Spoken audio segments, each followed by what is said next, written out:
Hello. In this video, we will move further for the longitudinal section of canal. Okay. In this module, we have already learned the different classification of canal system, in which there are various types of canal and the uses of particular canals we have studied in previous lecture. In this, we will move further for longitudinal section in canal, also for the losses of canal and maintenance of canal. Okay, firstly, longitudinal section of canal. As we have learned in surveying subject, how to put a road in particular field. In the same way, we have to put the longitudinal section of canal on sheets or on the uh, actual ground. Okay, firstly, in previous lecture, we have studied the canal alignment. The same, after having the canal alignment on the particular sheet, that sheet is called as a Shajara sheet. The longitudinal section of the alignment is taken on the field itself. Okay, now the longitudinal section should be plotted to the horizontal scale of 1 centimeter equals to 160 meters and the vertical scale of 2 centimeter equals to 1 meter. That means जब भी हम लोग alignment जो है canal की और section जो है कैनाल का वो शीट्स पे प्लॉट करेंगे तभी स्केल फैक्टर आएगा. ओके, तो स्केल फैक्टर क्या है कि हॉरिजॉन्टल स्केल हम लोग को लेना है 1 centimetre equals to 160 metre and vertical scale लेना है 2 centimetre equals to 1 metre. Okay, the scale is nothing but you have already studied what is scale. Scale is nothing but the measurement that we are going to plot on the uh, sheets. Okay, and going to convert that measurement on actual ground according to the factor that we have converted for the plotting on these sheets. Here 1 centimeter is taken as 160 meter for vertical horizontal and for vertical 2 centimeter equals to 1 meter. Now horizontal तो हम लोग 1 centimetre 160 metre ले सकते हैं, लेकिन जो vertical होगा तो वर्टिकल ग्राउंड की हाइट वैरी हो सकती है. वेरियस टाइप्स के ग्राउंड वेरियस टाइप्स के हम लोग जहाँ भी जाएंगे वहाँ पे स्लोप्स वैरी होंगे, तो ग्राउंड के अंडुलेशंस भी वैरी होंगे. तो जैसे भी अंडुलेटिंग ग्राउंड होगा तो वहाँ पे हम लोग वर्टिकल स्केल एडजस्ट कर सकते हैं.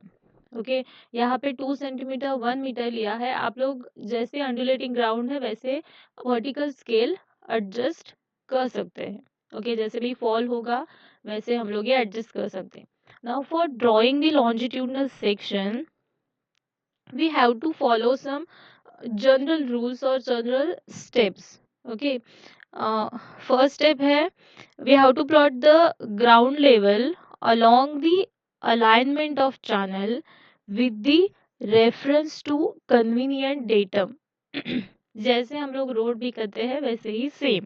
जैसे यहाँ पे क्या करना है कि जो भी आपका कन्वीनियंट डेटम होगा उस डेटम के हिसाब से हम लोग को ग्राउंड लेवल एक्चुअल ग्राउंड पे प्लॉट करना है, अलाइनमेंट प्लॉट करनी है.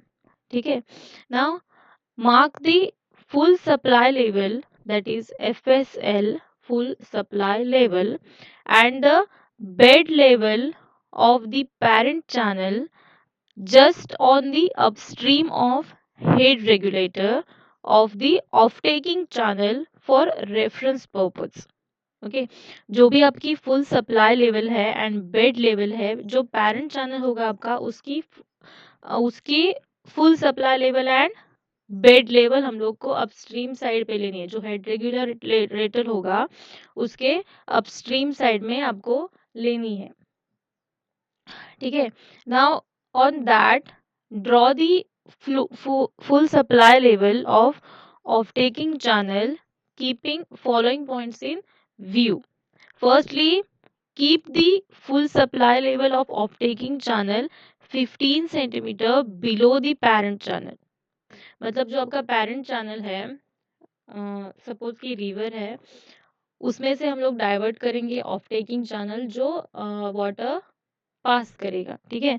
तो ऑफ टेकिंग चैनल की जो फुल सप्लाई लेवल होगी वो हम लोग को पेरेंट चैनल से 15 सेंटीमीटर बिलो रखनी है। क्यों बिलो रखनी है? क्योंकि अगर वो हम लोग बिलो रखेंगे तो 15 सेंटीमीटर उसको फ्री बोर्ड प्रोवाइड कर सकते हैं, मतलब 15 सेंटीमीटर का फ्री बोर्ड हमें मिलेगा वहां पे, ठीक है। तो 15 सेंटीमीटर की जो फ्री सरफेस होगी वो हम लोग को एज अ बैकअप वो मिलेगा, ओके। तो लॉस ऑफ हेड हम लोग वहां पे प्रोवाइड कर सकते हैं हेड रेगुलेटर पे। We can keep the demand of extra supplies, okay, and we can maintain the flow even if channel gets silted up to the some extent, okay। मतलब silting भी हो गया तो भी कोई प्रॉब्लम नहीं है, हम लोग वो मेंटेनेंस कर सकते हैं उसका। और 15 सेंटीमीटर की हम लोग को फ्री सरफेस मिलती है, तो 15 सेंटीमीटर का हम लोग एक्स्ट्रा सप्लाई का डिमांड भी रख सकते हैं वहाँ पे, ठीक है। तो इसलिए हम लोग को वो 15 सेंटीमीटर नीचे रखना है, डाउनवर्ड्स रखना है और बिलो रखना है, okay. In the same manner for main canal which is taking off from the river, full supply level, that is FSL, is kept about 1 meter lower than the pond level, okay। मतलब जो आपका main parent canal है उसकी भी full supply level FSL 1 metre below रखनी है आपके pond level में से, ठीक है। सेम क्राइटेरिया फॉलो है जो हम लोग को ऑफ टेकिंग में हम लोग ने किस लिए रखा था, सेम पर्पस के लिए हम लोग मेन कैनाल भी रखेंगे, ठीक है। Now FSL should be above the ground level for most of its length. FSL may not be above the isolated high patches of ground. Such areas can be irrigated by lift irrigation, okay. जो भी high patches है आपके ground के वहां पे हम लोग lift irrigation use कर सकते हैं for irrigation purpose. Now the FSL should be only some centimetres above the ground level. ये भी सेम ही मैनर है, जो हम लोग FSL पॉन्ड लेवल के नीचे रखेंगे वैसे ही ग्राउंड लेवल के फ्यू सेंटीमीटर्स अबव ही आपकी FSL होनी चाहिए, okay. Now the here silt factor should be considered for while putting the longitudinal section. Also, we have to provide the falls if slope available in the ground is steeper than the one which is going to choose for the canal bed। मतलब जो हम लोग canal bed के लिए choose करेंगे उससे उससे ground का स्लोप अगर ज्यादा हुआ तो हम लोग को वहाँ क्या प्रोवाइड करना है, फॉल प्रोवाइड करना है, ठीक है। Now this canal falls and all we can study in next module। Canal fall is somewhat like a fall itself, मतलब वाटरफॉल जैसे होता है वैसे ही सेम आपका canal fall. Only the difference is यहाँ पे हम लोग कंस्ट्रक्ट करेंगे कैनाल फॉल, उसकी हाइट उसका जो भी डायमेंशंस होंगे वो हम लोग कंस्ट्रक्ट करेंगे, okay. Magnitude of drop should be such that free FSL of canal downstream of fall should remain below the ground level for about half a kilometer before emerging out the ground level, okay. यहाँ पे जो भी आपके drop का magnitude होगा वो FSL जो भी आपका डाउनस्ट्रीम कैनाल डाउनस्ट्रीम में जो भी FSL होगा उससे हाफ किलोमीटर पहले होना चाहिए, okay. And keep the channel in balance depth of cutting and filling as far as possible. मतलब जो चैनल है वो कटिंग एंड फीलिंग के लिए बैलेंस्ड होना चाहिए, ओके। मतलब उसकी कटिंग जो भी आएगी ऑन द सेम मैनर उसकी क्वांटिटी फीलिंग की भी आनी चाहिए, ओके। यहाँ पे एक डायग्राम दिखाई है, I'll zoom out this।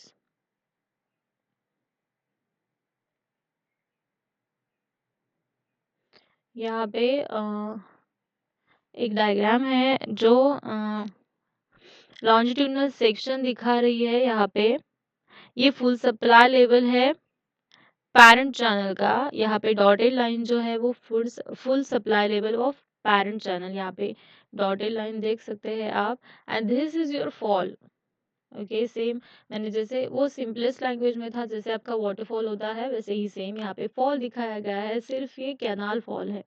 Okay, and यहाँ पे ये नालाज प्रोवाइड किए हैं और this this is your bed level यहाँ पे। और जो आप सर्वे में करते हैं वैसे ही सेम। I'll zoom this.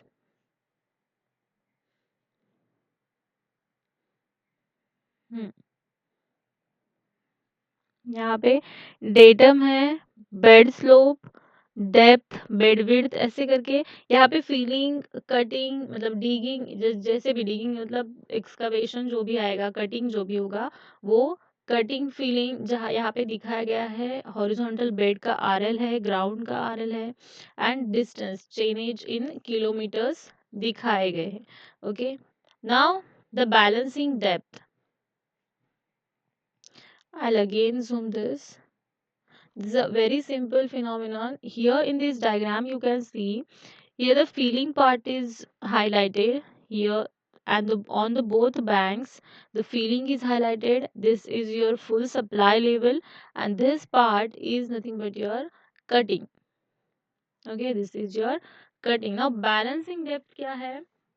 अभी हम लोग ने हाइड्रोलिक्स में भी स्टडी किया है। जो ओपन चैनल होता है वो ओपन चैनल मोस्टली इकोनॉमिकल कब होता है? जब उसका एक्सकवेशन और अर्थ वर्क जो भी होगा वो जो भी आपका कटिंग होगा वो सेम और अप्रॉक्सीमेटली इक्वल्स टू फीलिंग आएगा। मतलब वही के वही पे वो क्या होगा, फील कर सकते हैं हम लोग। जो कट करेंगे वो वही के वही पे हम लोग फील कर सकते हैं। इससे क्या होता है कि कंस्ट्रक्शन कॉस्ट जो होगी वो आपकी लो रहेगी।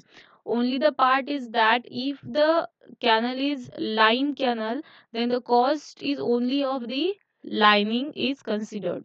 Okay, the excavation cost will be balanced by the filling. Okay, so the canal section will be economical when the earthwork involved at particular section has an equal amount of cut and fill. Okay, now यहाँ पे जो diagram दिखाई है ये एक general canal section दिखाया गया है, जो जिसका कटिंग है वही, जो कटिंग है वो दोनों बैंक्स पे फील किया हुआ है।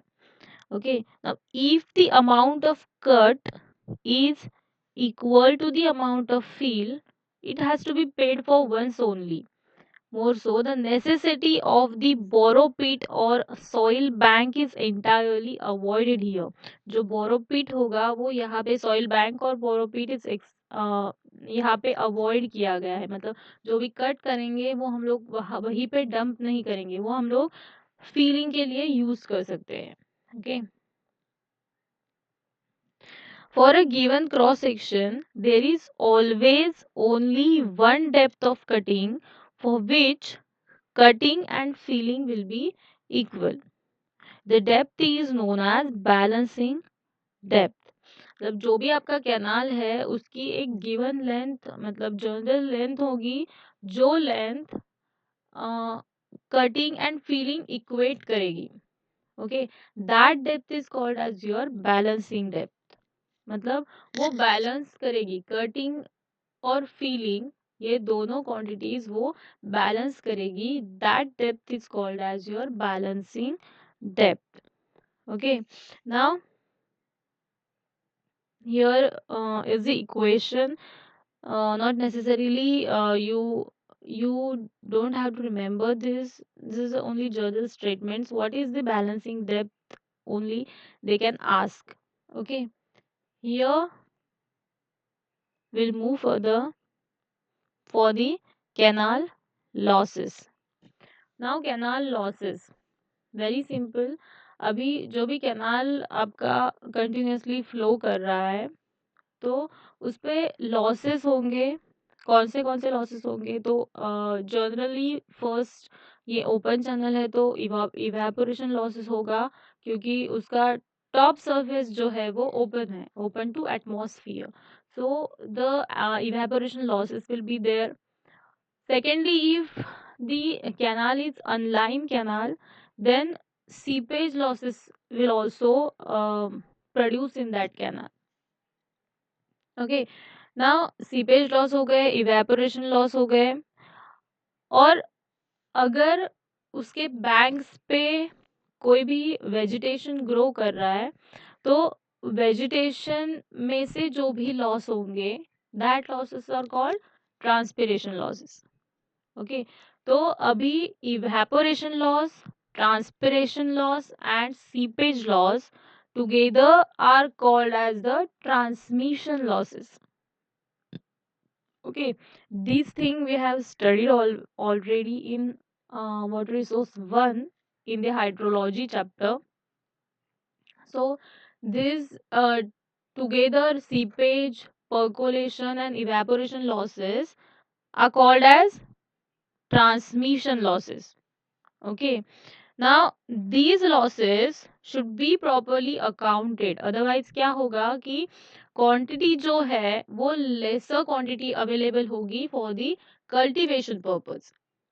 ओके, जो भी क्वांटिटी आपकी वाटर की अवेलेबल होगी फॉर कल्टीवेशन और फॉर इरिगेशन, तो वो क्वांटिटी आपकी लेस प्रोवाइड होगी एट द टेल एंड. मतलब जहाँ पे हम लोग फार्म में और फील्ड में वाटर प्रोवाइड कर रहे हैं फॉर इरिगेशन, तो वहाँ पे हम लोग लेस अमाउंट में वो क्वांटिटी प्रोवाइड कर सकते हैं. तो ये जो लॉसेस है, ये लॉसेस अब हम लोग को प्रॉपर्ली स्टडी करने पड़ेंगे और ये ध्यान में रखने हैं व्हाइल डिजाइनिंग अ कैनाल.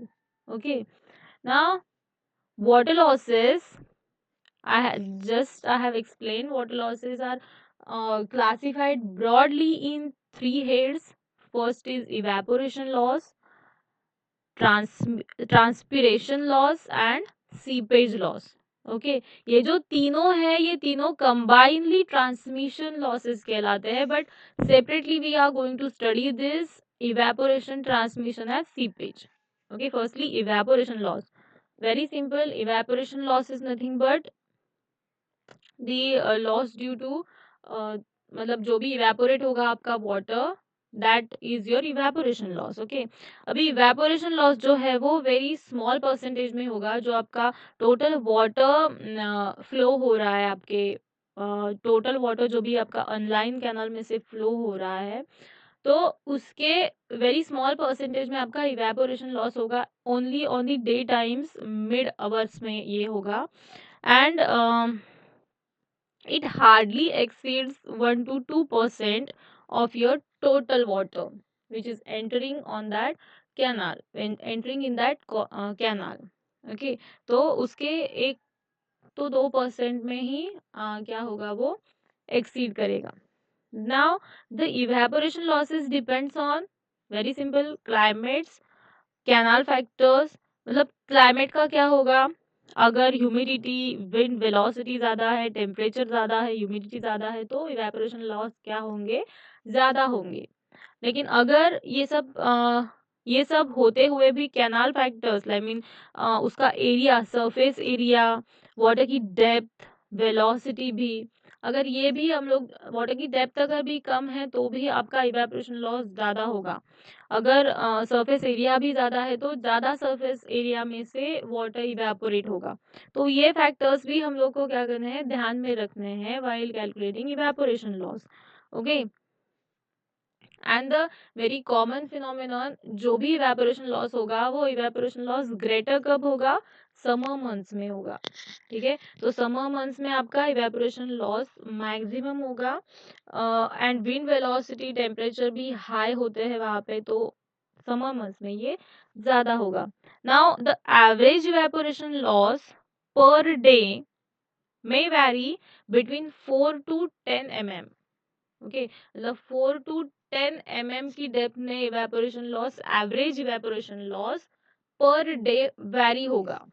ठीक है, this is all about the evaporation loss which is a very simple phenomenon. Now the transpiration loss, is also a very simple. Transpiration loss तो नेग्लिजिबल ही है, क्योंकि कैनाल बैंक्स में जो भी आपका वेजिटेशन ग्रो करेगा, तो वेजिटेशन हम लोग कैनाल में तो ग्रो करेंगे नहीं, जो भी ग्रो होगा उस पे से जो वाटर इवेपोरेट होगा, ट्रांसपिरेट होगा, that loss is your transpiration loss.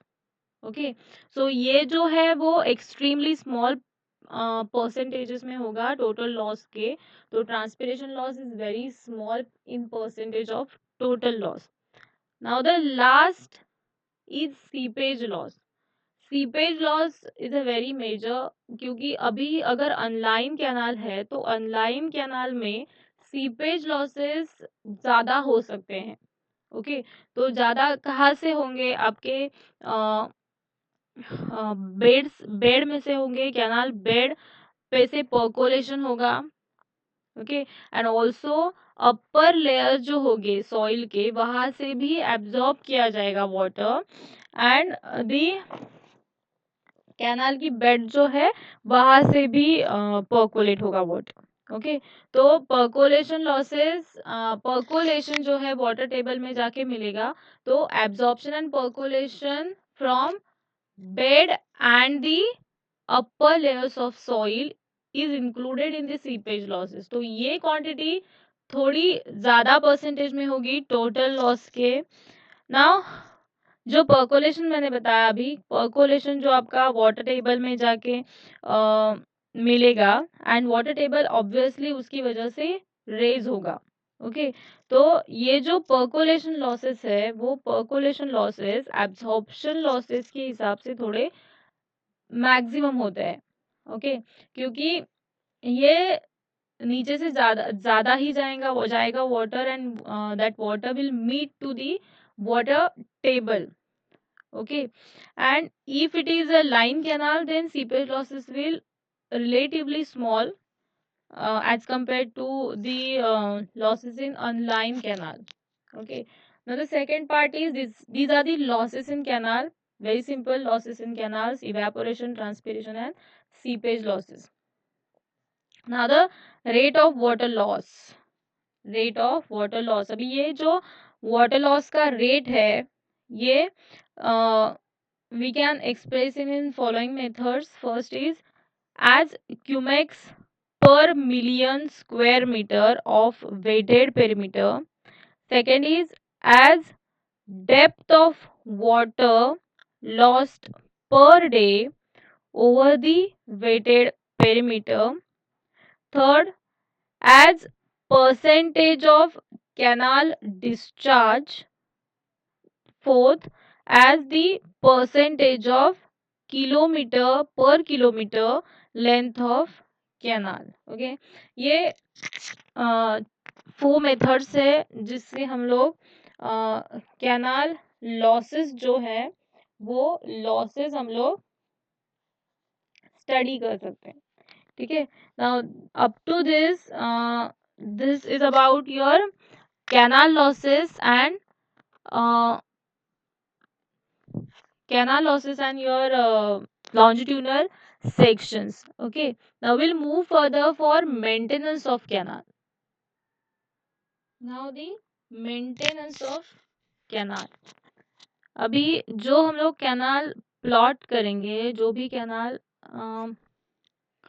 Construct करेंगे, after the construction of the irrigation system or a canal system in particular area, when it is completed, it becomes essential to maintain that system, okay, for proper and efficient functioning।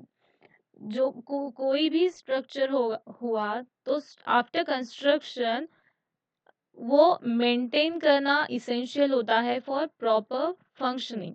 Okay, तो firstly canal, there are various reasons due to which canal may cease, okay, to function efficiently। मतलब firstly silting है, canal का silting है, breaching of canal due to weak banks, weed growth, overflow of canal banks, ये जो factors है, इस factor की वजह से क्या हो सकता है, कैनाल प्रॉपर फंक्शन कर नहीं सकता। ओके, कैनाल में seeds to functions, okay, to proper function दे। First is silting of canal, silting की वजह से भी उसकी फंक्शंस में प्रॉब्लम आ सकती है। ब्रीचिंग हुआ कैनाल का तो भी क्या होगा, वो प्रॉपर फंक्शनिंग नहीं करेगा। विड ग्रोथ हुआ तो भी उसकी वेलोसिटी डिक्रीज हो सकती है, डिस्चार्ज कम हो सकता है। एंड सेकेंडली ओवरफ्लो, अगर कैनाल बैंक्स में से ओवरफ्लो हुआ वाटर तो भी क्या होगा, कैनाल बैंक्स इरोड होंगे एंड ऑब्वियसली योर कैनाल में नॉट वर्क एफिशिएंटली। ओके, तो मेंटेनेंस हम लोग कैसे कैसे कर सकते हैं कैनाल का, वो दिया है यहाँ पे। Firstly silt removal, okay, firstly we are going to do silt removal। तो अभी silt removal जो है, when silt is deposited on the bed and sides, the capacity of canal reduces। जब भी सिल्ट आपकी बेड एंड साइड पे deposit होगी तो आपके कैनाल की कैपेसिटी क्या होगी, रिड्यूस होगी। ओके, तो जो सिल्ट है वो silt we can exclude that silt by providing silt excluders and ejectors. मतलब हम लोग इंक्लूड नहीं करेंगे वो वाटर में, हम लोग एक्सक्लूड करेंगे। तो एक्सक्लूड कैसे कैसे कर सकते हैं, तो by using silt excluders and ejectors. Okay, तो वो सिल्ट हम लोग को निकालनी पड़ेगी।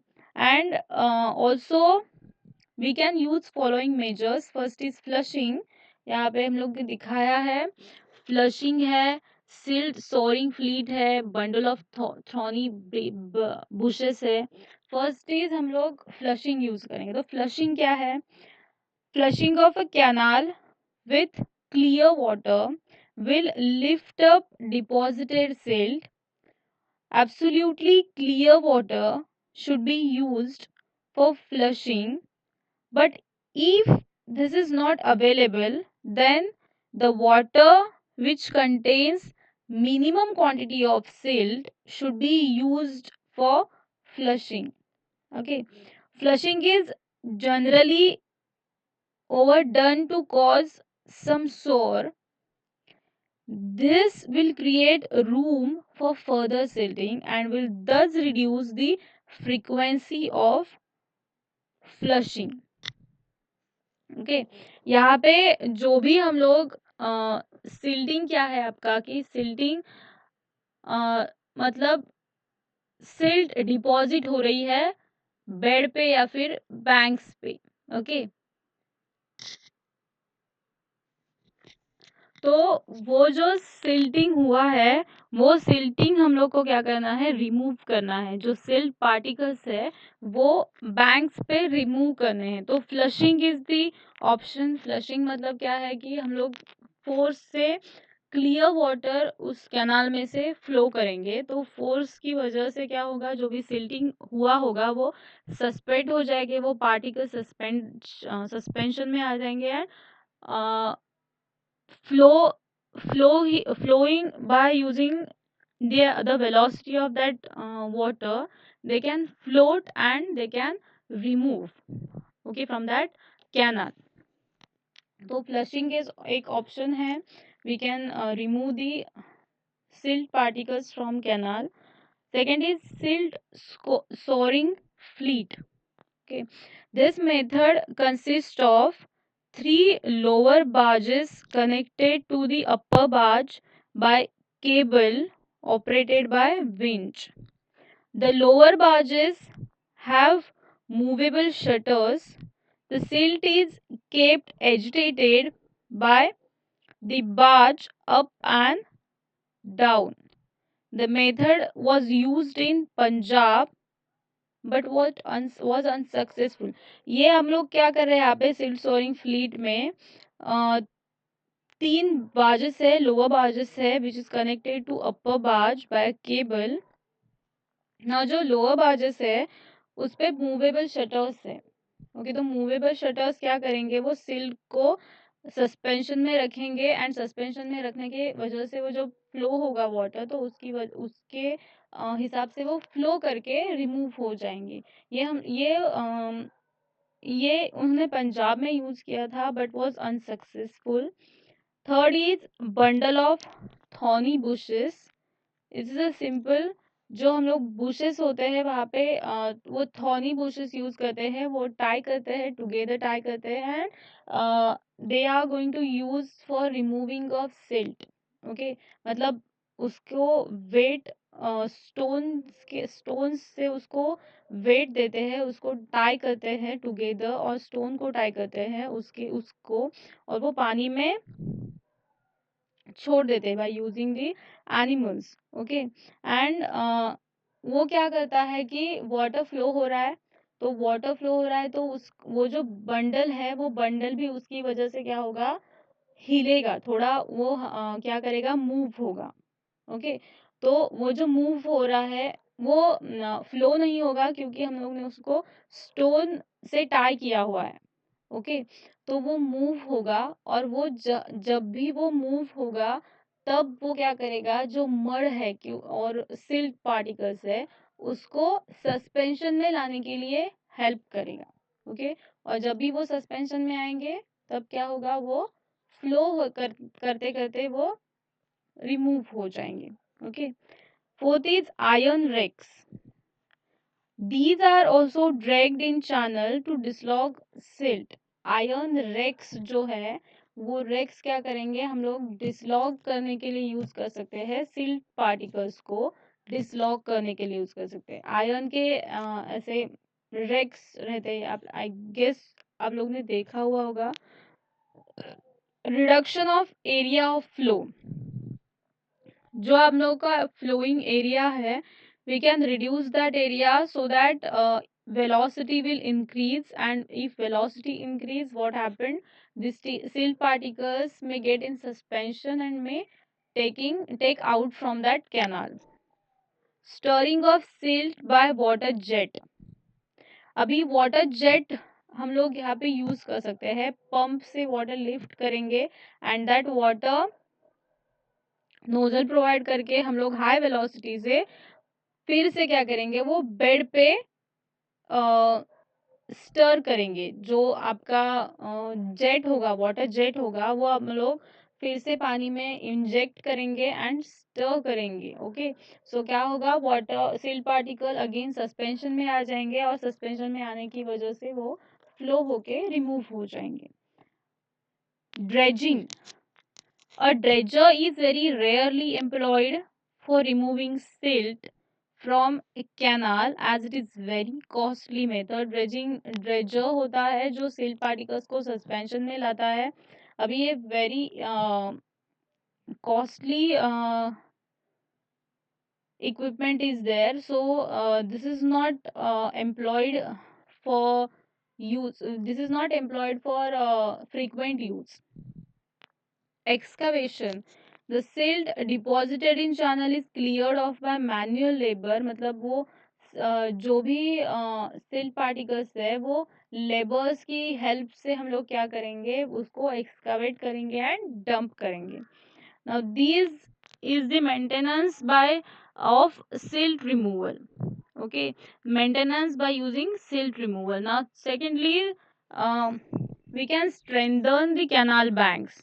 Okay, by external silting system, internal silting system, formation of berms by internal silting and formation of back berm. Okay, firstly, strengthening of canal banks.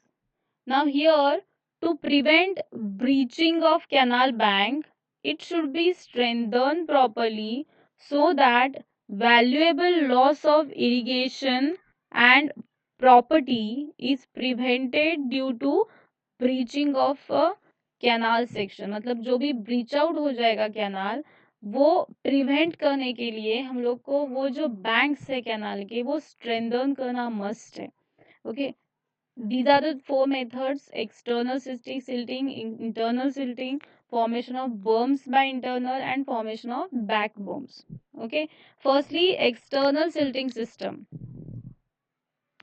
Now, in this method, subsidiary banks are constructed which run parallel to the main banks.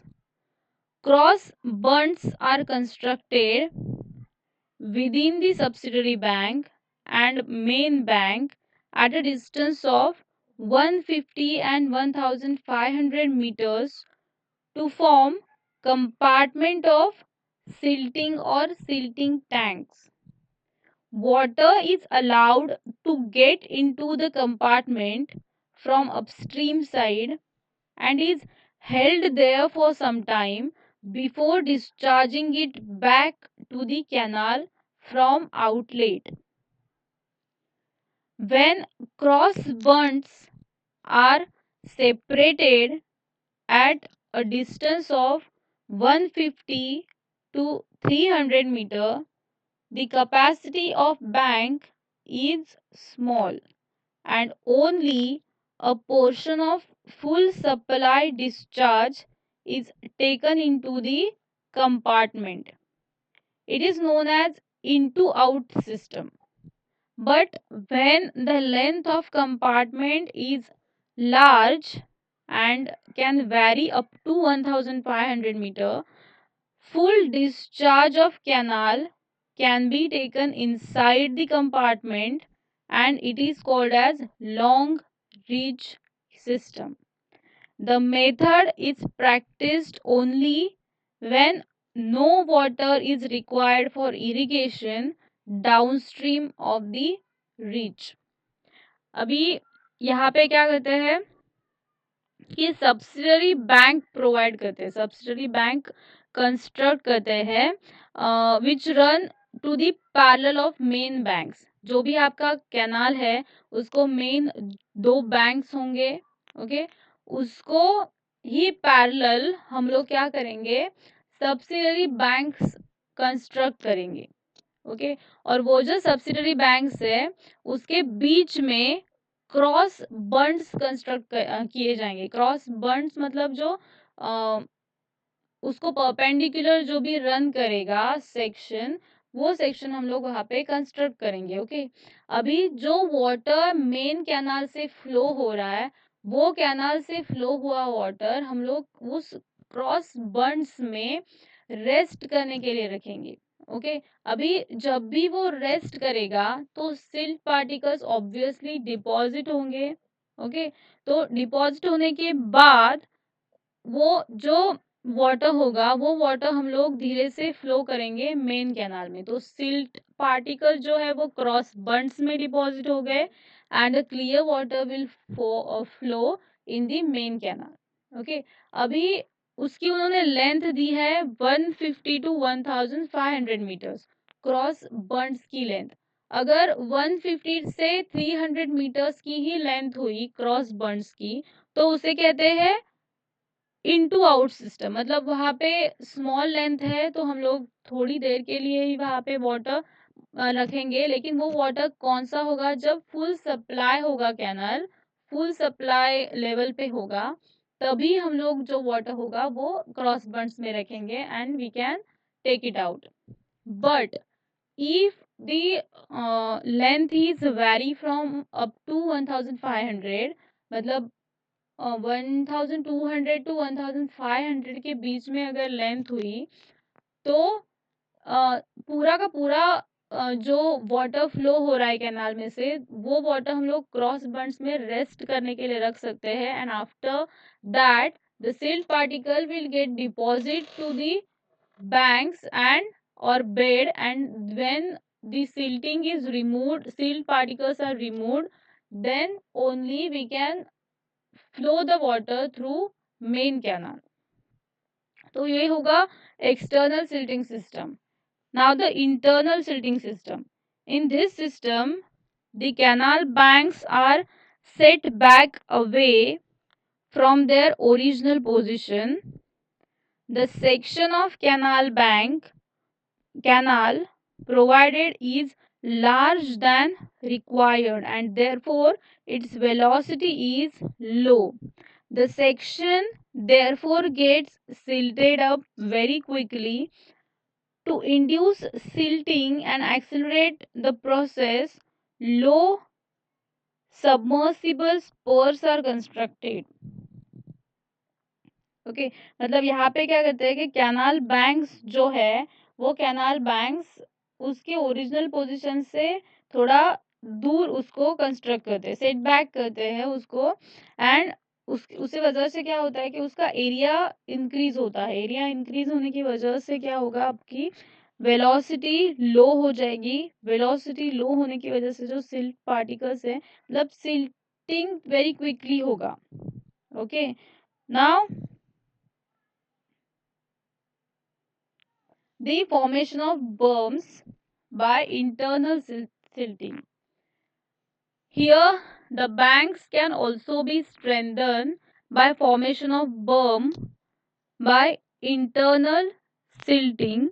The silting of berm can be accelerated by constructing permeable spurs from the sides of channel section. And the last is formation of back berm. A back berm may be formed if the saturation line crosses the downstream slope of bank. Okay. Now the third is weed control. अभी ये last part है canal की maintenance का। तो weed control, weed weed मतलब जो भी vegetation उसके उस पे ग्रो होगा, that is weed control. The water weeds are unwanted plants that grows in water under certain favorable conditions that are called as your water weeds.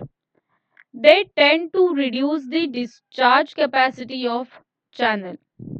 Okay, now the weed growth can be checked by passing higher velocity than regime velocity in the channel. This will keep the silt in suspension and will make water turbid. Thus, the light rays are cut off and silt is not deposited in the channel bed. Another way of weed control is rush rotation. In this process, the rush rotation, the channel is run with full supply discharge for some time and then it is left completely dry for some time. This helps in excluding more light when higher depth is flowing and reducing the weed growth. During closure, weed is unable to resist soaring rays of sun. The long duration closure has killing effect of weed growth. Okay मतलब sun rays ज़्यादा depth हुई तो वो नीचे तक नहीं जाएंगे and जब एम्प्टी कंडीशन होगी तो हायर सनरेज वो हायर सनरेज को वो वेड्स जो होंगे वो रेजिस्ट नहीं कर सकते वो हायर रेज को, तो वो किलिंग इफेक्ट हो जाएगा वीड ग्रोथ के लिए। Weed removal may be done by plucking them by hands and burning them when canal is dry. Okay, मतलब जब हम लोग वो हैंड से भी रिमूव कर सकते हैं and when removal is done then we can burn them outside of the canal. Okay, this is all about the maintenance of canal. अभी maintenance of service road is left. Service road जो है वो canal के जो भी आपकी canal banks होगी वहाँ पे सर्विस रोड्स प्रोवाइड किए जाते हैं, तो उस पे भी ग्रास या फिर स्मॉल बुशेस ग्रो कर सकते हैं। तो उसका मेंटेनेंस कैसे कर सकते हैं?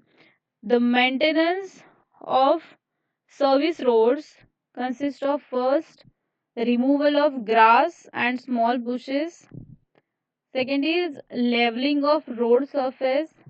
Third is ramming and watering of top weathering surface. Okay, ये तो हुए ग्रास या फिर उसके लेवलिंग का मेंटेनेंस। अगर ये मानसून के बाद करना है टू चेक अनऑथोराइज ट्रैफिक, मतलब वहाँ पे अगर कार्ट या फिर कोई भी ट्रैफिक वहां से जा रहा है तो उसको अनऑथोराइज ट्रैफिक, तो उसको रोकने के लिए barriers, check barriers can be constructed at every crossing. The check barriers consist of small earth mound with a slope of 1:4 on upstream and downstream sides with some top width। जो unauthorised traffic है उसके लिए अ, उसके लिए हम लोग check barriers provide कर सकते हैं विद स्लोप ऑफ 1:4।